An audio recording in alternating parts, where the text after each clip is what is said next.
Thank you. Hi, my name is Yafit Kessler, and I'm a registered dietitian. Today I'm going to talk to you about the nutritional and behavioral strategies for weight regain after bariatric surgery, and this is my disclosure. So I'm a bit excited, so I decided to tell you about my ride here this morning. This is a true story. I took a cab to get here, and the taxi driver asked me where to, so I told him about this conference.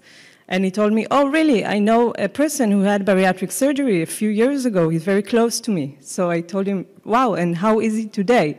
And he said he lost 40 kilograms, and then after a few years, he gained them all back and an additional 30 kilograms.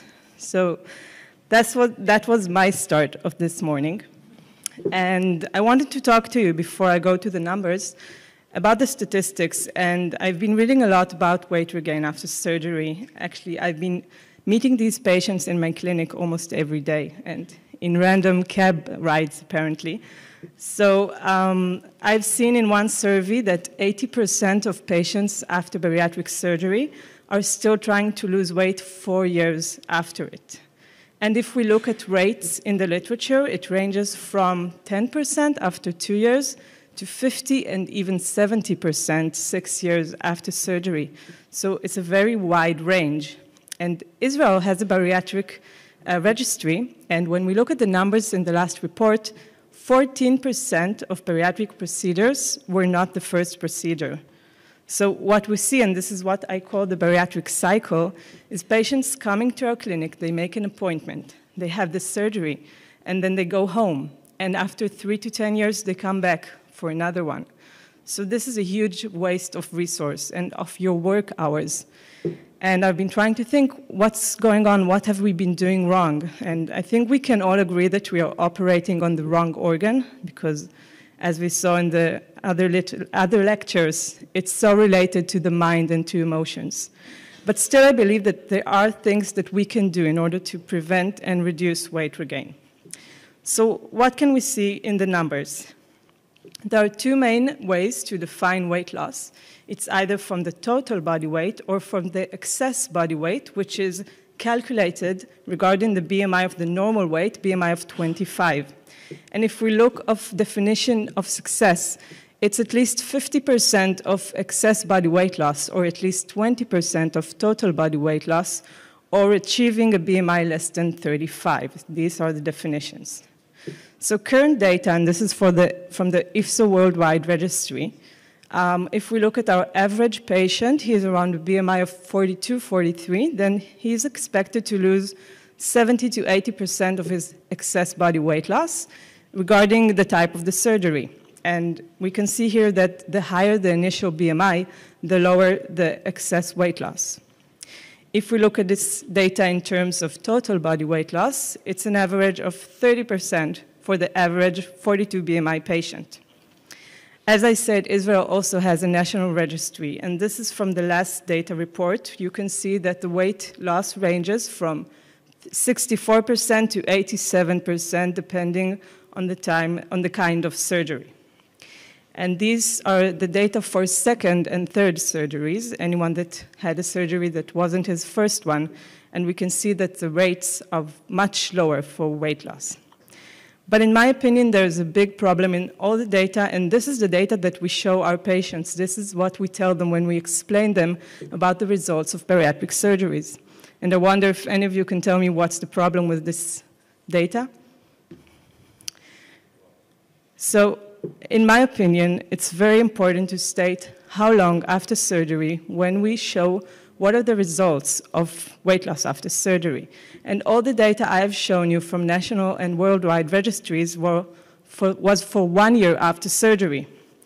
And this is a problem because we know, this is the famous graph from the SOS study, that the minimal weight is achieved usually 1 year after surgery. And from 1 year and forward, we can see a rise in weight regain.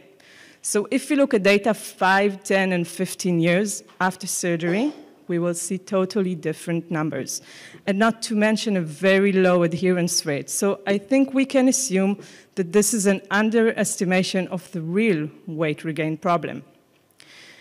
As we've seen here before by Dr. Dicker, there is a definition for successful long-term weight loss maintenance for non-surgical patients, and that is losing at least 10% of the initial weight and keeping it off for at least 1 year. So I think when we talk about bariatric surgery success and weight loss, we need to have a definition of the time. And the IFSO outcome reporting standards has a definition for long-term, short-term, and medium-term follow-up. So short-term is less than 3 years after surgery. This is most of the data we have. Medium-term follow-up is 3 to 5 years, and long-term follow-up is 5 years after surgery. Now, I wonder how many of the dietitians, psychologists, doctors here see patients 5 years after, not for a second procedure. Very few. So how can we define weight regain, and when does it start? These are the definitions for weight failure after surgery, and it's losing less than 50% of the excess body weight loss, or less than 20% of the total body weight, or being in a BMI that's higher than 35. And it doesn't matter what point in time after surgery. There are also some definitions in literature for weight regain, and I've shown here for you the main ones. So weight regain can be an increase of more than 10 kilograms of the minimal weight achieved, or an increase in 5 units of BMI from the minimal weight achieved, or an increase of 25% of the excess weight loss. One article here even showed that any weight regain after type 2 diabetes remission will be considered weight regain. But I would like to offer you a different approach, because in my mind, weight regain starts much sooner. It usually, for me, starts with a phone call when I'm in the clinic and I get a phone from a patient, and it's always the same story. He says, for example, "Hi, my name is John, and I've had a bariatric surgery 2 years ago, and I have been doing great. I lost 40 kilograms, and I have my eating routine, but lately something has changed." And he tells me that he gained a bit of kilograms, and he can't manage to get them off. And he feels like the meal quantities are a bit bigger, and he feels like it's a bit of a loss of control for him. And he says, "I've heard people who regain all their weight, and it really scares me. I don't want to get there, but I don't know what to do. Can you help me?" And I want to tell you what I have told him and strongly believe, that we can reduce and prevent weight regain. I really believe we can, but we have to understand the reasons behind weight regain and the reasons behind these statistics. So I'd like to go with you on the main reasons for weight regain, and I would focus mostly on nutritional and behavioral reasons and what we can do about them. But it is important to note that there are other reasons, some we can control, some we can't. So we know that some mental health problems are correlated with less weight loss and with weight regain, especially when they're untreated. So I think we need to take into mind our patients with mental health problems who are going through malabsorptive surgeries are more prone to get out of control because of changes in drug absorption. So we need to have a very close follow-up on these patients. We also know that binge eating disorder, night eating syndrome, depression, anxiety, and low self-esteem are correlated with weight regain. Well, we've had a lecture on physical activity, so I will only state it is a very important component for weight maintenance. We have some hormonal or metabolic causes, and I will only show you 2 of them shortly. One is the ghrelin levels, which are correlated with both weight loss and weight regain. And another interesting theory is the postprandial hypoglycemia, which shows us that sharp drop in glucose levels can affect patients' cravings and wanting to snack and food choices, and therefore can cause weight regain.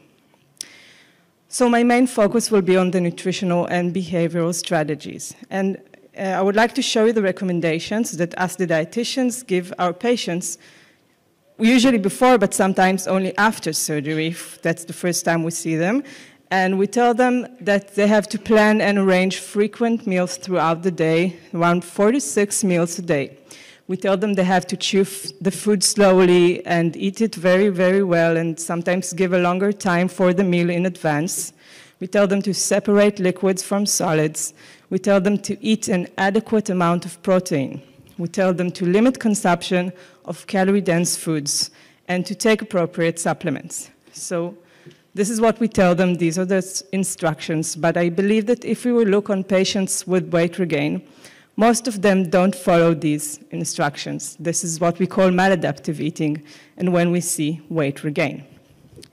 So what do we have to do when we see weight regain?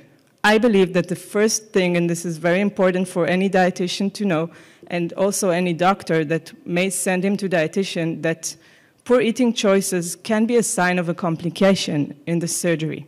Because when our patients suffer from postprandial abdominal pain, from nausea, or from vomiting, then these will get worse when they eat the right food after surgery, what they're supposed to eat, like protein and solid foods. So these patients with a complication, in order to avoid uncomfortable symptoms, may revert to maladaptive eating, which is choosing easy-to-digest foods and choosing grazing, which are very small amounts in very frequent times, over eating a full high-protein solid meal. The second thing we need to check is the knowledge of the patient. And we've had a survey done here in Israel by Dr. Sherf Dagan, and we have seen that only a minority of participants who are bariatric surgery candidates answered correctly questions like how the surgery affects weight loss. Only 23% answered correctly. What foods are rich in protein or rich in carbs? What are the recommended behaviors? Only 38 answered correctly. What dietary supplements should they take? Only 5% answered correctly. And even when we asked what are the reasons that can cause weight regain, 15% only answered correctly. So in my first half, I've gone over the main reasons, and we've seen that nutritionally a complication or lack of knowledge can be the problem. But what if this isn't the problem? I would like to offer you another approach. And I would like to tell you this by telling you a story of a patient of mine. It's a true story. He came to my clinic. He was about 11 months after surgery. And he came and he said, I want to tell you something, and I'm really ashamed. I don't know how this happened, but I went into the gas station to fill gas in my car. I went inside the store to pay, and the next thing that I remember is coming out with an ice cream in my hand. And he told me, he swears it was like a black screen. He said it wasn't even a cognitive decision he made, but something that he felt was stronger than him. And we know this from a lot of our patients, these cravings and feeling of loss of control. And we wanted to understand why this happened to him. And I want to show you what we saw in this example. This is the normal eating pattern, as I said, that we recommend our patients to eat. They're supposed to eat 46 solid, protein-rich meals a day, have intervals between their meals, so they must have long-term satiety. And this is the eating diary that I asked my patient to write after the ice cream crisis. So as you can see, there are more than 10 times a day that he is eating a meal. But if you look at the meals, they're very, very small quantities, easy to chew, short satiety foods like cornflakes and yogurt and crackers. So this patient knew the recommendations, he knew what to do, but he ate very differently from what we recommended. And these are actually the first and early symptoms of weight regain, because my patient was normal weight. He lost 85% of his excess weight, and he was thin. He weighed 78 kilograms, and he did not regain weight at all. But I still believe that these are the early symptoms. So if you see patients that most of their foods are yogurts and crackers and sweets and chocolate, they eat very small meals and very often. They have short meals. They eat them in 3 to 5 minutes. And short time satiety, they feel hungry or crave to eat an hour after they ate. And they either avoid or have difficulty eating a real meal, like meat, chicken, bread, and vegetables. This is actually a very good way for the patient to bypass the surgery, because we keep telling them, you will have a smaller stomach, you can consume less food, and then you will lose weight. But there are ways to bypass this, and then high-calorie consumption can be able through maladaptive eating. So what I've been trying to understand is not what the patients are doing wrong, but why they're doing this wrong. And this is what I call walking in the patient's shoes, because I really think we need to understand the reasons behind their behaviors. And these are the things I've found by talking to my patients. The first and one of the most important reasons for maladaptive eating and poor eating choices is difficulty to eat solid food. So imagine this patient who has a very important job, and he has back-to-back meetings, and then he has only 5 minutes to eat something in between. So he goes to the kitchen in the office, and he takes his chicken breast sandwich and he gives it a big bite. He swallows it very quickly, and then it gets stuck in his throat, and he feels a lot of pain, and he goes through the next meeting with pain and discomfort. So this patient didn't really change his lifestyle habits, and what is normally expected of him to do, because that's the only choice that he can see, is to eat cookies instead of a sandwich, because cookies don't hurt and they don't get stuck in the throat. It's an easy fix. So I think we need to teach our patients not only instructions about what to eat, but especially how to eat. This is new to most bariatric patients.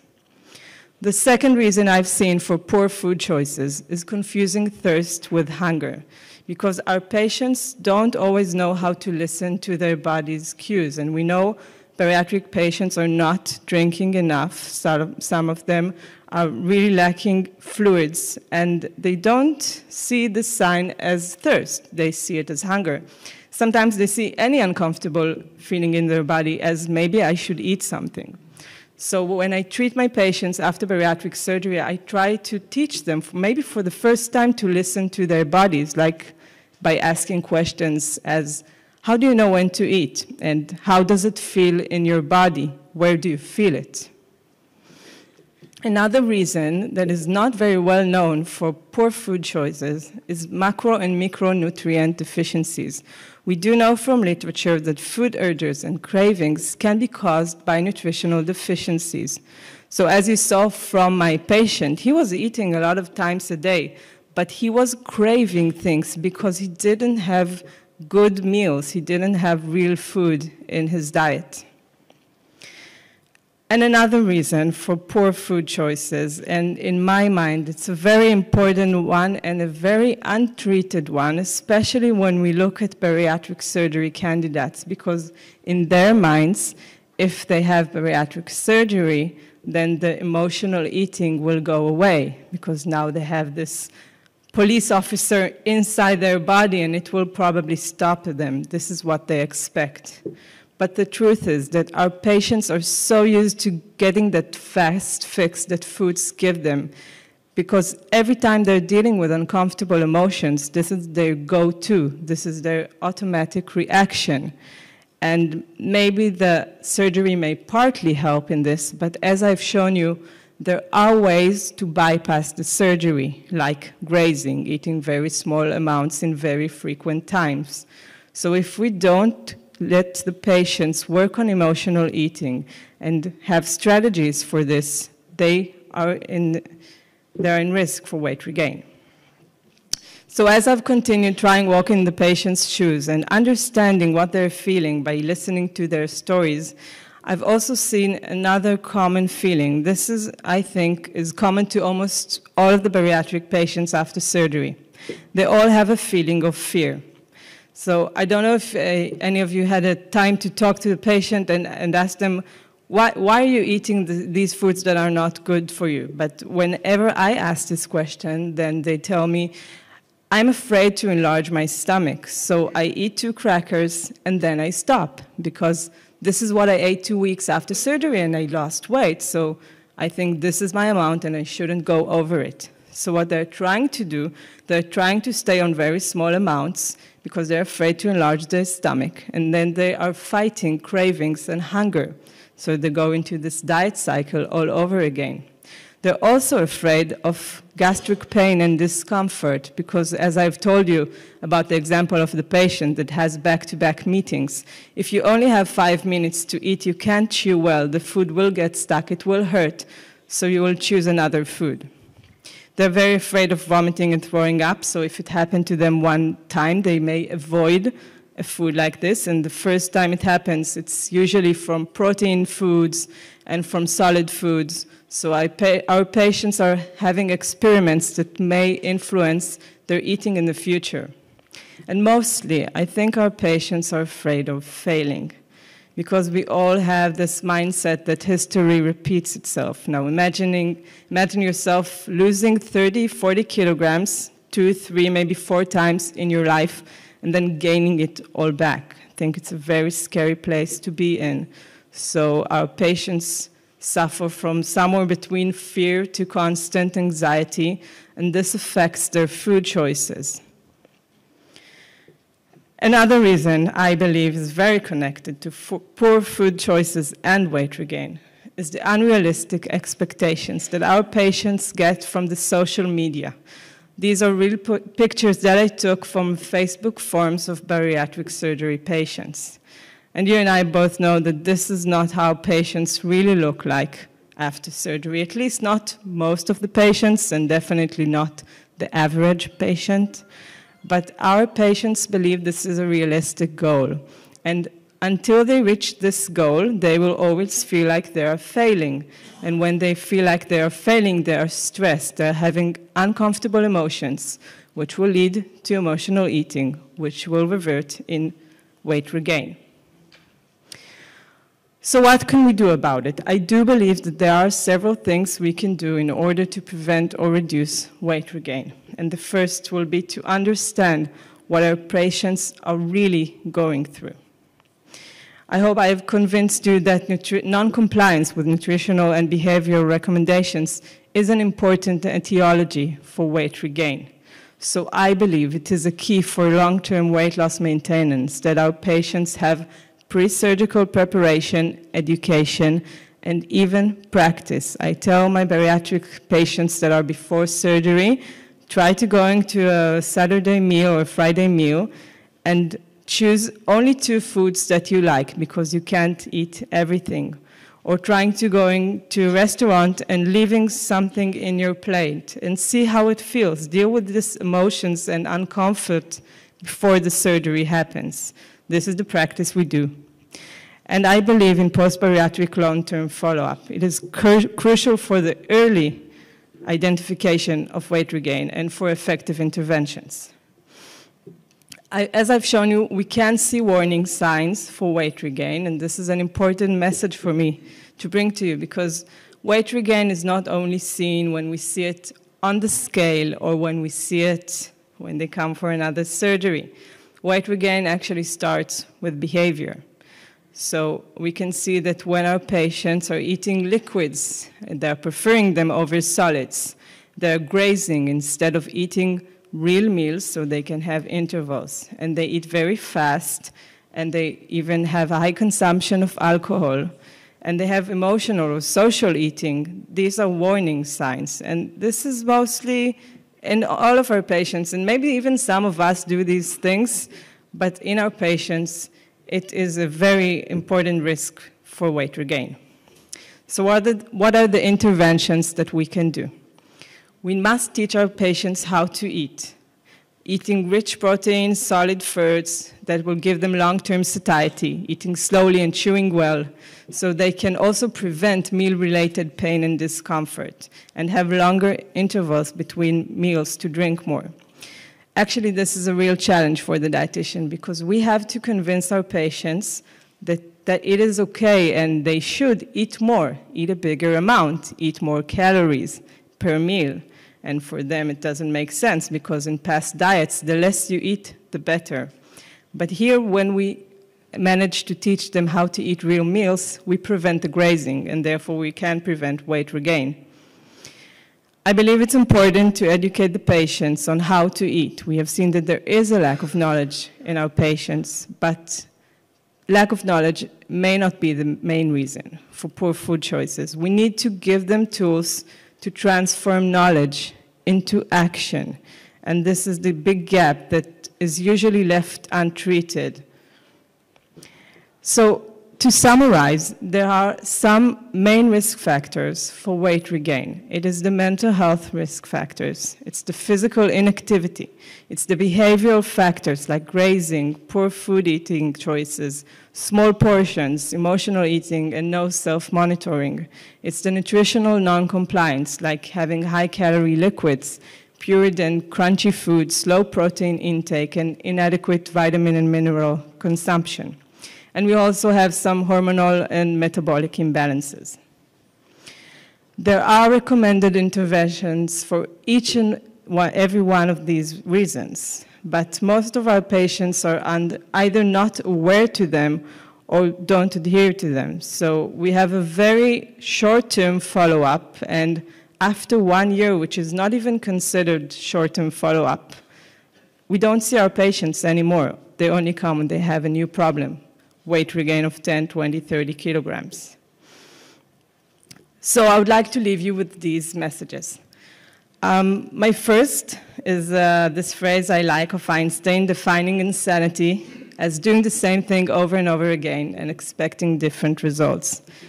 I believe that this is what we have been doing to our patients with obesity. So I believe for years and years we have been giving them nutritional instructions and telling them to go home and follow the rules. We cannot expect this because we must accept that there are reasons behind maladaptive eating. And we need to teach our patients not only what to eat, but how to eat in order to make it possible for them to manage this not as a short-term diet, but as a lifetime habit. The second message to go home with is that timing is everything when we look at weight regain. So we can see weight regain warning signs that are behavioral before actual weight regain happens, before the scales shows us. So this is why it is so important that bariatric patients have regular and long-term dietitian follow-up. In my opinion, it should be for life because this is a chronic disease even with the surgery. And the last message is that not all weight regain is failure. So this patient of mine I told you about with the ice cream crisis, who weighed 78 kilos when it happened, he was thin. He did regain some of his weight. He ended up at 84 kilograms. He regained 6 kilos, and he maintained this weight. He is now 5 years after surgery, so his minimal weight was 78, and his steady weight, his manageable weight, is 84. So weight regain is not necessarily failure. It's not a problem to reverse, but it is a warning sign to intervene. And the more we understand the reasons behind our patients' food choices and behaviors, the more effectively we can help them. So failure can be success in progress.